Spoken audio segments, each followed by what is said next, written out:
Hello students, आज हम 10th class की बहुत ही इम्पोर्टेंट पोएम द ट्रीज़ के थीम को डिस्कस करने जा रहे हैं। अभी हम इस पोएम के थीम को वर्ड टू वर्ड डिस्कस करेंगे। आपने बड़े अच्छे से इसको समझना है।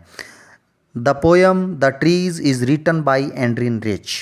द ट्रीज जो पोएम है वो एंड्रिन रिच के द्वारा लिखी गई है।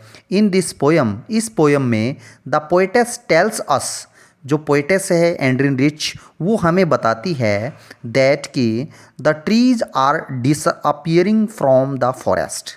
जो ट्रीज हैं, जो पेड़ हैं, वो गायब हो रहे हैं। डिसअपियर का मतलब क्या होता है? गायब होना। From the forest, forest mean जंगल, जंगलों से गायब हो रहे हैं।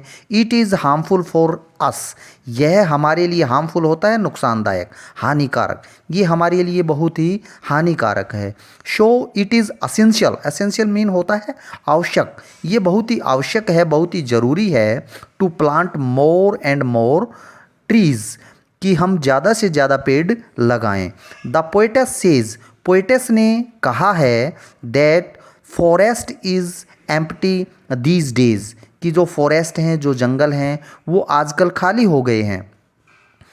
सी डिस्क्राइब्स, डिस्क्राइब मीन वर्णन करना। उन्होंने वर्णन किया है the decorative trees, decorative mean सजावटी, सजावटी जो पेड़ हैं, which are inside the house. किसका वर्णन किया है? ऐसे डेकोरेटिव ट्रीज का जो कि घरों के अंदर, इनसाइड मीन अंदर, जो घरों के अंदर लगाए जाते हैं, उनका वर्णन पोएटेस ने यहाँ पर किया है। सी सेज, उन्होंने कहा है that birds can not sit on them, कि जो बर्ड्स हैं, जो पक्षी हैं, वो ऐसे डेकोरेटिव ट्रीज़ के ऊपर नहीं बैठ सकते। And the insect, insect mean होता है कीट, कीट पतंगे, और जो कीट होते हैं can not hide behind them, वो ऐसे डेकोरेटिव ट्रीज़ के पीछे नहीं छुप सकते। सी इमेजाइंस, इमेजाइन का मतलब होता है कल्पना करना। उन्होंने इस पोएम में कल्पना की है that these are going towards forest, कि ये जो डेकोरेटिव ट्रीज़ हैं, ये किसकी तरफ जा रहे हैं? जंगलों की तरफ जा रहे हैं। The roots of the trees, जो पेड़ों की जो जड़ें हैं, आर ट्राइंग, वो भी कोशिश कर रही हैं टू डेजिनगेज, क्या होता है? फ्री, अपने आप को आज़ाद कराने की। देमसेल्स मीन अपने आप को। From the cracks, cracks mean दरारों, दरारों में से निकलने की वो कोशिश कर रही हैं। कौन सी दरारें? इन द वेरेंडा फ्लोर, जो कि वेरेंडा के फ्लोर में हैं, उनमें से निकलने की वो कोशिश कर रही हैं। The twigs are getting, twigs mean शाखाएँ, और जो छोटी छोटी शाखाएँ हैं, ब्रांचेज हैं, आर गेटिंग स्टिफ, वो भी सख्त हो गई हैं। स्टिफ मीन होता है सख्त होना। ड्यू टू एक्जर्सन, एक्जर्सन का मतलब होता है थकावट। वो थकावट के कारण, क्योंकि वो वहाँ से निकलने की कोशिश कर रही हैं।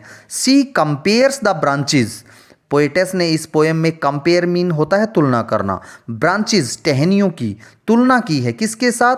न्यूली डिस्चार्ज्ड पेशेंट्स, ऐसे मरीज़ के साथ जो कि हॉस्पिटल से अभी अभी डिस्चार्ज हुआ है, जो कि बहुत ही कमज़ोर हो चुके हैं।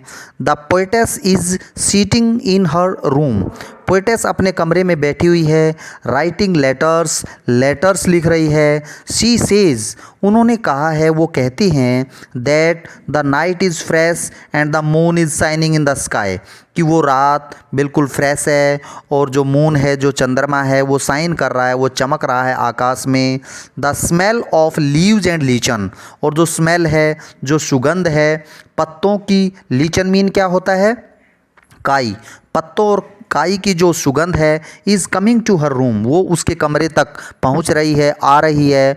According to the poetess, poetess के अनुसार decorative trees do not like boundation, जो डेकोरेटिव ट्रीज़ हैं, जो सजावटी जो पेड़ हैं, डू नॉट लाइक बाउंडेशन, वो किसी भी प्रकार के बंधन को पसंद नहीं करते।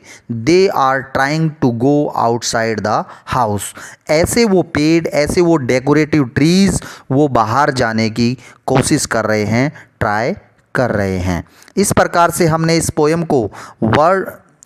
के थीम को वर्ड टू वर्ड डिस्कस किया। उम्मीद है आपको अच्छे से समझ में आया होगा। Thank you, bye.